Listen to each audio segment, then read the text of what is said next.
Olá! Hoje já tem Resume Aí, Júlia, de novo.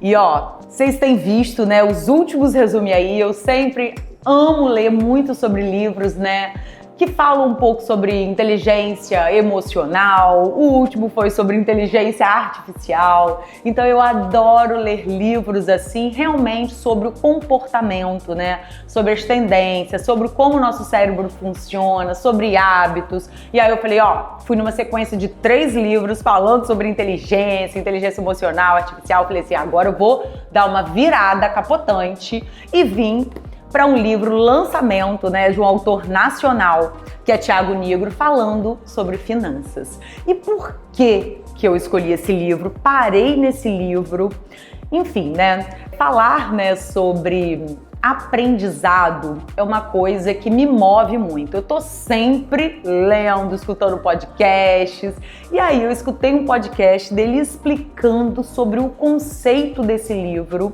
e isso me chamou muito a atenção. E aí logo comprei o livro, li e adorei. Vou tentar fazer um resumo aqui para vocês, contando um pouquinho sobre o conceito do livro, né? Sobre, enfim, a narrativa dele, que eu achei super interessante. Então, normalmente, né, quando a gente fala sobre livro de finanças, né, pensando inclusive sobre o Thiago Nigro, né, que é uma autoridade de finanças no nosso país, né, onde temos várias pessoas que falam sobre finanças aqui, né, e a gente sempre pensa que isso não é para mim, né, assunto chato, finanças, mas o que me pegou desse livro, a curiosidade de ler esse livro, foi a narrativa. Então, né, eu vi lá, né, ele explicando sobre o livro e falando que era uma história. Gente, realmente, vocês pensam que a gente pode aprender finanças dentro de uma história? Então, uma história, como sabe a gente pega um livro assim, de uma ficção ou de um romance, a narrativa do livro é contada através de uma história, né? A história de um pai muito próspero financeiramente, né?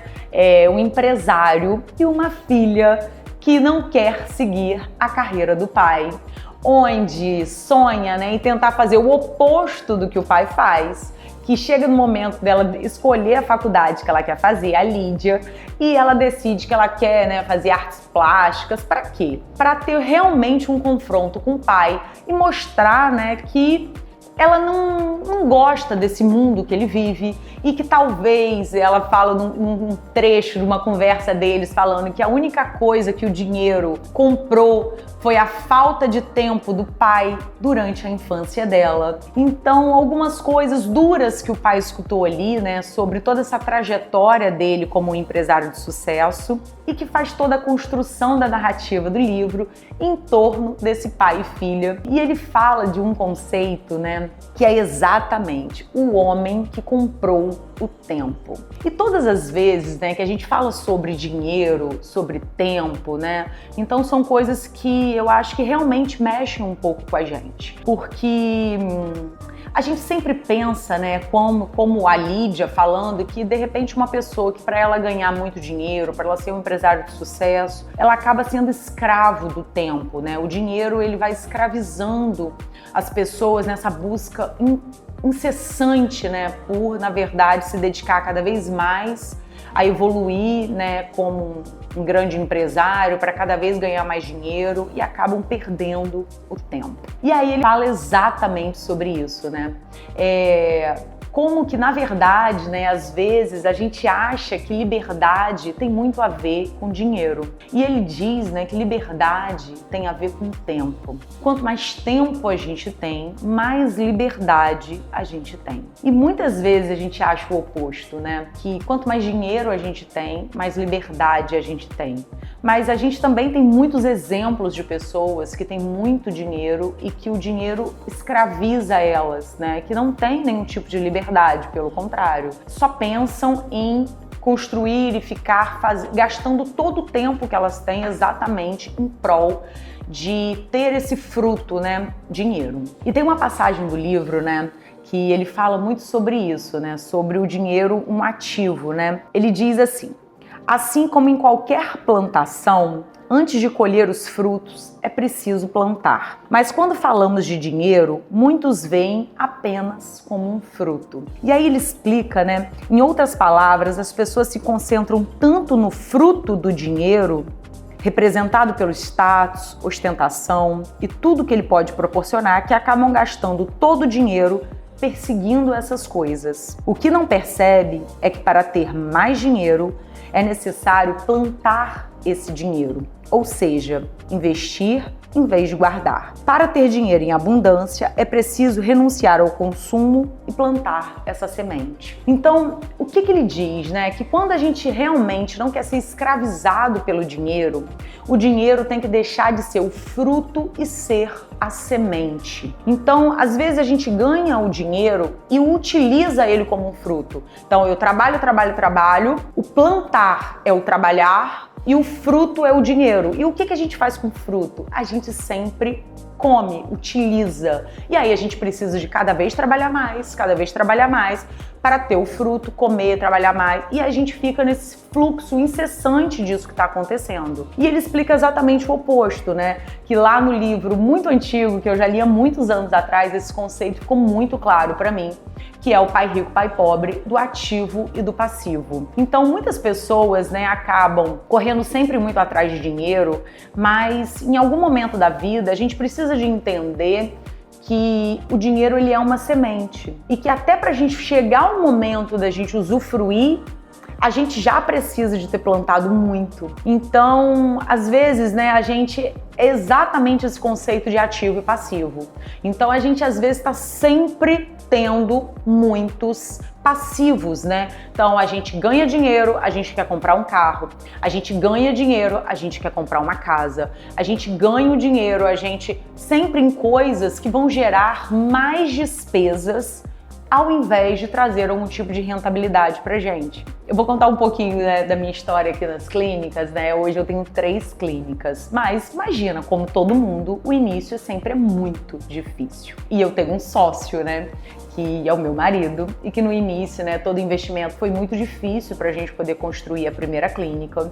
E a todo momento, né, ele, né, ficava um pouco esperando o resultado. E quando que a gente vai poder tirar dinheiro? E quando a gente vai ter lucro? E quando a gente... E eu segurando. Falei assim, olha só, primeiro ano da empresa, a gente ainda não pode tirar. Segundo ano da empresa, e agora, Júlia, segundo ano? Ainda não podemos tirar. E isso ia deixando ele muito desconfortável. E eu lá, construindo, pegando dinheiro e plantando, pegando dinheiro e plantando. Porque depois que eu percebi que foi construído um caixa forte, é que eu entendi que a gente já tinha uma reserva, né, de emergência, uma reserva que deixava a nossa empresa tranquilo. E aí, uma vez por ano, a gente faz uma retirada, sendo que tem um valor mínimo que é da empresa.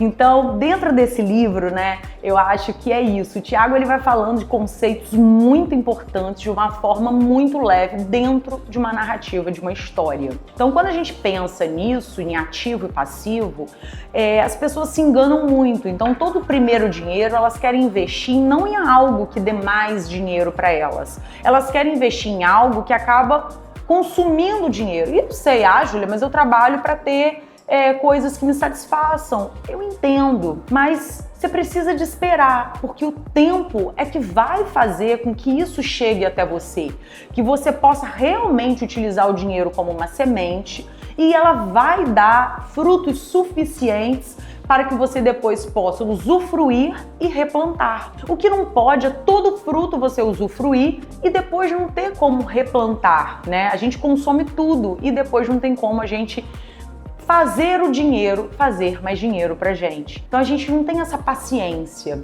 E um outro conceito que ele fala, né, sobre comprar o tempo e vender o tempo. Então isso é uma coisa que a gente precisa de pensar muito sobre esse conceito. Então, porque assim, o tempo para todo mundo, né, a gente tem 24 horas.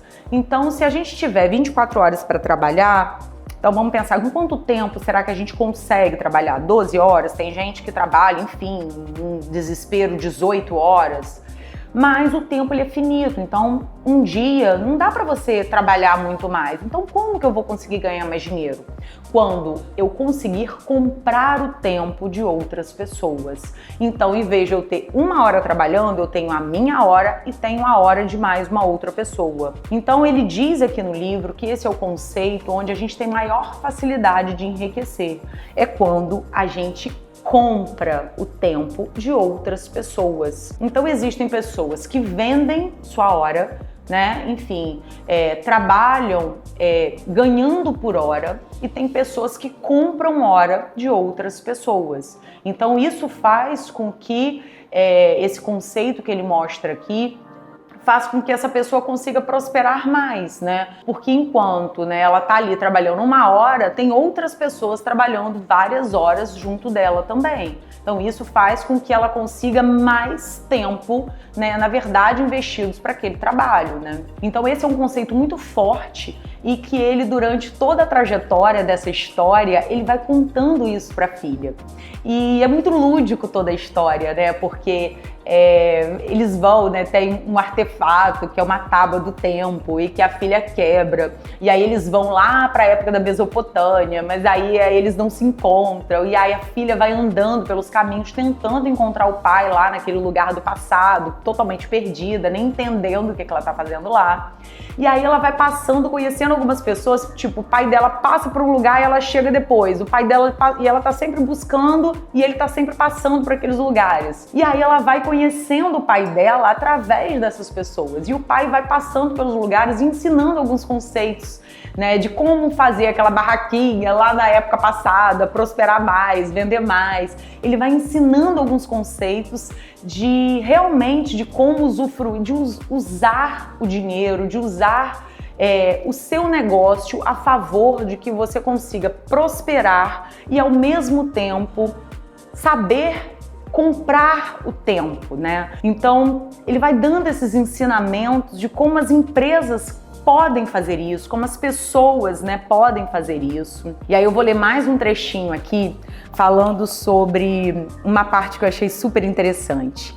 Sim, ele é sábio, mas é também uma pessoa falha, cuja sabedoria justamente vem da sua capacidade de crescer em cada experiência. Muitas pessoas que o conheceram diriam que ele descobriu como comprar o tempo.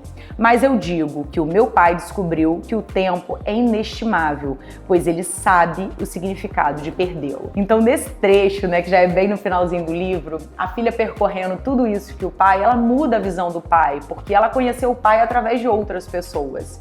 E aí ela entende, né, que o pai foi desenvolvendo uma sabedoria durante o tempo e entendendo o quão precioso é o tempo. Não porque ele fez certo durante todo o período da vida dele, mas porque ele sabe a dor que é você perder o seu tempo, né, como ela acusou que ele perdeu o tempo de estar com ela na infância, e é um tempo que não volta. Então ele aprendeu o valor do tempo, né, e conseguiu aplicar isso dentro dos negócios. E aí, depois, no final do livro, enfim, ela tem uma nova visão do pai através de toda essa experiência que eles percorreram, né, por todo o caminho, por tudo que as pessoas contaram, o quanto elas aprenderam através de uma inteligência financeira, o quanto o pai conseguiu fazer com que aquelas famílias mudassem, né, prosperassem, como a gente tem uma inteligência financeira, isso faz uma diferença enorme na vida de tantas pessoas, né? Como a prosperidade financeira, né? Você saber lidar com o dinheiro é uma coisa que realmente muda o jogo. E o Thiago Nigro, ele é um defensor, né, de realmente ensinar as pessoas a aplicar melhor o seu dinheiro, a conduzir melhor os seus negócios, né? Realmente fazendo o dinheiro trabalhar para você e não você trabalhar para o dinheiro. Ó, fica a dica desse livro, uma bela reflexão para a gente poder entender aonde a gente está no nosso momento de vida.